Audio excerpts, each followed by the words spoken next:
तो the रिइंकार्नेटेड emperor के पिछले एपिसोड में हमने देखा था कि साइन को क्यूआई बिल्डिंग स्टेज लेवल 5 के एग्जाम को क्लियर करने में काफी ज्यादा स्ट्रगल करना पड़ रहा था और इधर वू वुआन भी एंशिएंट रेलिक में आकर सभी मौजूद विड सोल्जर को एक फॉर्मेशन में फंसा दिया था, जिसके लास्ट सीन में शाओ टियान अपने बेटी का बदला लेने के लिए वू फैमिली को डिस्ट्रॉय करने का कसम खाता है। और अब आगे तो एपिसोड की स्टार्टिंग में हम पास्ट के वू फैमिली का सीन देखते हैं, जहां जब एक डिसाइपल यहाँ पर आगे क्या होने वाला है उससे बिल्कुल ही अनजान होकर मजे में घूम रहा था, तभी अचानक से वह जगह जहाँ कुछ समय पहले एल्डर वू बोली और वू डोंग सैन के प्रिमिटिव स्केट बॉडी को अलग किए थे वह पूरी तरह से बर्बाद होने के साथ उसमें से वू बोली, वू डोंग, शाओ टियान और रुयू निकलते हैं, जिसके साथ ही हम वहाँ पर काफी ज्यादा जाइंट ड्रैगन को देख पाते हैं जो सब शाओ टियान ने समन किया था, जिन ड्रैगन के साइज में बड़े और स्ट्रेंथ अलग ही लेवल होने के कारण वह इस जगह पर तोड़फोड़ मचाने लगते हैं। जिसके बाद हमारा सीन शाओ टियान पर शिफ्ट होता है जो बोलते हैं, वू फैमिली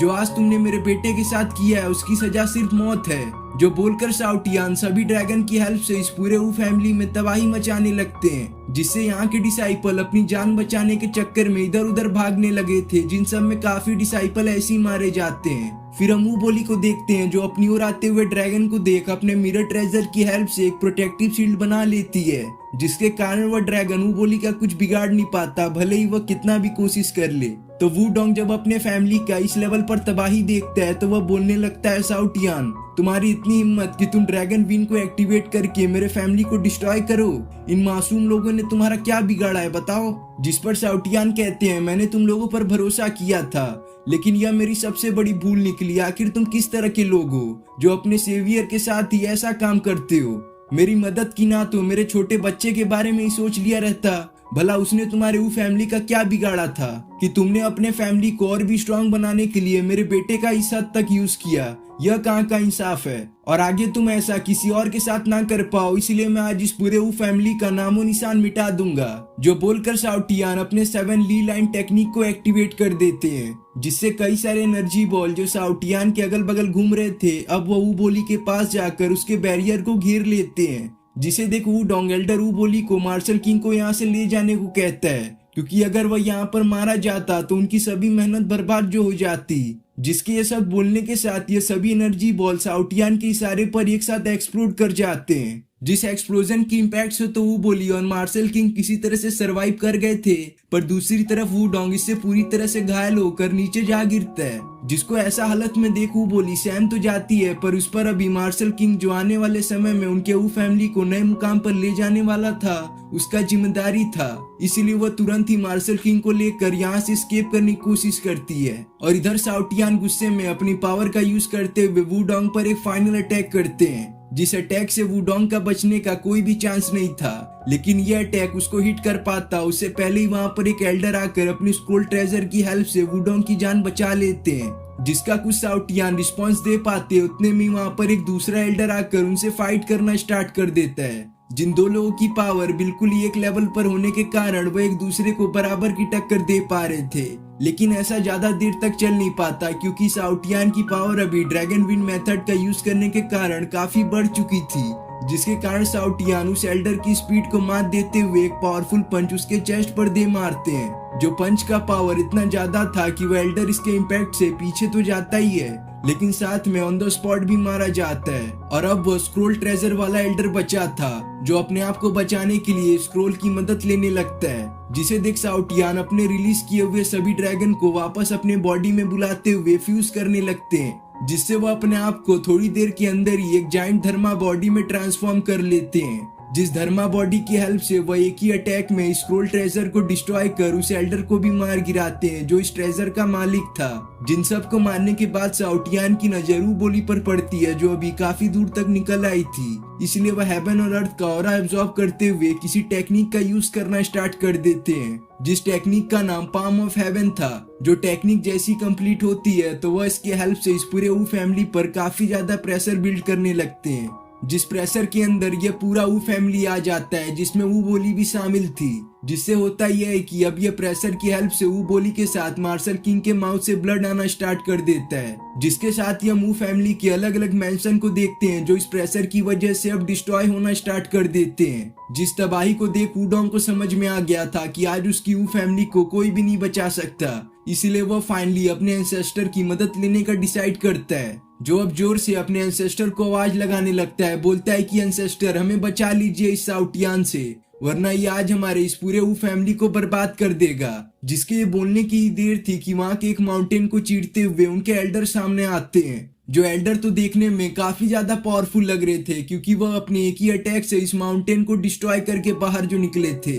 जो साउटियान को देख बोलने लगते हैं कि साउटियान तुम्हारी इतनी हिम्मत कि तुम हमारे वू फैमिली में आकर इसे डिस्ट्रॉय करो, आखिर तुम में इतनी हिम्मत कहाँ से आई। जिसके इन बातों का जवाब देते हुए साउटियान कहते हैं कि मैं आज इस वू फैमिली के हर एक मेंबर को मार दूंगा, भले ही वो आप क्यों ना हो। जिसको इतना गुस्सा में देख वह एंसेस्टर साउटियान को समझाने की कोशिश करते हैं। बोलते हैं कि अभी जो तुमने ड्रैगन विंड मेथड को एक्टिवेट किया है उससे तुम्हारी बॉडी में बस कुछ समय के लिए इतना ज्यादा पावर आया है, लेकिन थोड़ी देर के बाद तुम्हारी बॉडी अपने आप ही एक्सप्लोड कर देगी, जिसकी वजह से तुम मारे जाओगे। जो सब ना हो जाए इसलिए तुरंत ही अपने तुम इस ड्रैगन विंड मेथड को इनएक्टिवेट करो। पर साउटियान तो अभी किसी की बातों को सुनने के मूड में नहीं थे, इसलिए वो गुस्से में उस एंसेस्टर पर अपने इस धर्मा बॉडी का यूज करते हुए अटैक करते हैं। जिस अटैक को अपनी ओर आता हुआ देख वह एंसेस्टर अपनी स्वॉर्ड को बाहर निकालते हुए अपने किसी खतरनाक टेक्निक का यूज करते हैं, जिसकी वजह से वहां पर एक काफी यूज शॉट समन हो जाती है जो सीधे उस अटैक पर जा लगती है जो साउटियान ने उन पर किया था।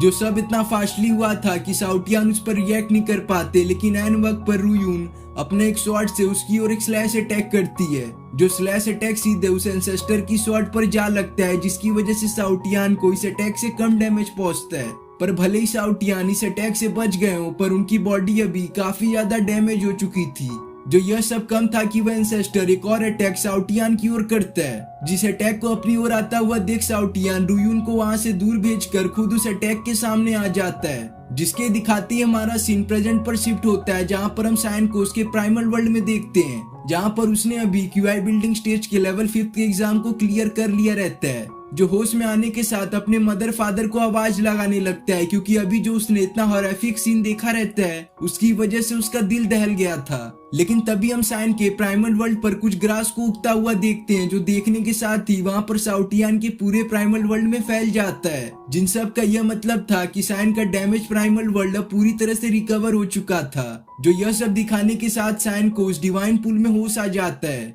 क्योंकि इतने देर में साइन ने इस डिवाइन पूल में मौजूद सभी डिवाइन लिक्विड को अपने अंदर जो एब्जॉर्ब कर लिया था। फिर जब साइन को होश आता है तो वो काफी गुस्सा होता है, जिसकी वजह से हम उसकी आंखों से रेड ऑरा निकलता हुआ साफ देख सकते हैं। जो बोलने लगता है कि फादर मदर जो वो फैमिली ने आपके साथ किया है उसका बदला मैं जरूर लूंगा, और अगर ऐसा मैंने ना किया तो मैं आपका बेटा नहीं। और देखो तो इस मार्शल किंग को, जिसको सब इस वर्ल्ड का सबसे बड़ा जीनियस कल्टीवेटर समझते हैं, उसने ही मेरी इस प्रिमिटिव स्केल्ड बॉडी को चुराया है, और आज वह जिस भी मुकाम पर है वह बस मेरे कारण है। जिसके बाद हम वुवान को देखते हैं, जिसने उस ड्रैगन सील को डिस्ट्रॉय कर दिया था, जिसकी हेल्प से सैन स्पेस एंड टाइम नामक जगह पर आया था, जो अब अपने वो फैमिली के सभी मेंबर्स को एक साथ लेकर सैन की ओर बढ़ने लगता है। पर तभी हम वो फैमिली के 2 डिसाइपल को देखते हैं, जो आपस में बात कर रहे थे कि यहाँ पर वुवान काफी पावरफुल कल्टीवेटर है। लेकिन इस बात पर दूसरा डिसाइपल एग्री नहीं करता, क्योंकि वह जानता था कि वुवान के पास जो फिजिक बॉडी है वह मार्शल किंग से काफी ज्यादा वीक है। जिस पर पहला वाला डिसाइपल बोलता है कि भले ही वुवान के पास वह फिजिक बॉडी ना हो जो मार्शल किंग के पास है,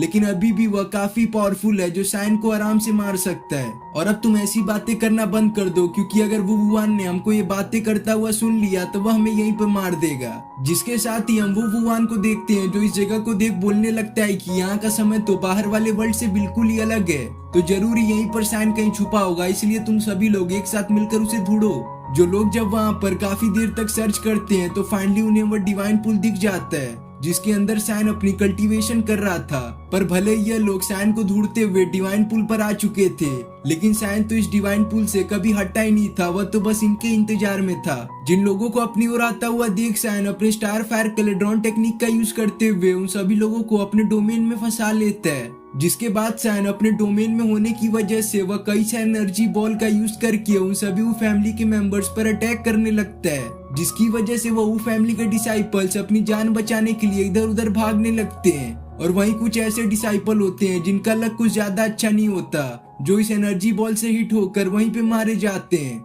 लेकिन तभी हम वो वुवान को देखते हैं जो अपनी ओर बढ़ रहे एनर्जी बॉल को बहुत ही इजीली डिस्ट्रॉय करके साइन को बोलता है, बहुत अच्छे, तुमने इस एंशिएंट टेक्निक को भी मास्टर कर लिया, वाकई में तुमने तो मुझे इम्प्रेस कर दिया। पर बच्चे, अब तुम्हारा मरने का समय आ चुका है। तो साइन बोलता है, अच्छा तुम्हारे जैसे बहुत आए मुझे मारने के लिए, लेकिन सब लोगों की मैंने कब्र खोद दी और आज मैं तुम्हारी भी कब्र इसी जगह पर बनाऊंगा। जो बोलकर साइन उस अर्थ बुक की पावर का यूज करना स्टार्ट कर देता है, जिससे वहां पर काफी ज्यादा ब्राइट लाइट अपीयर होने लगती है, जिसके दिखाती है एपिसोड यहाँ पे खत्म हो जाता है।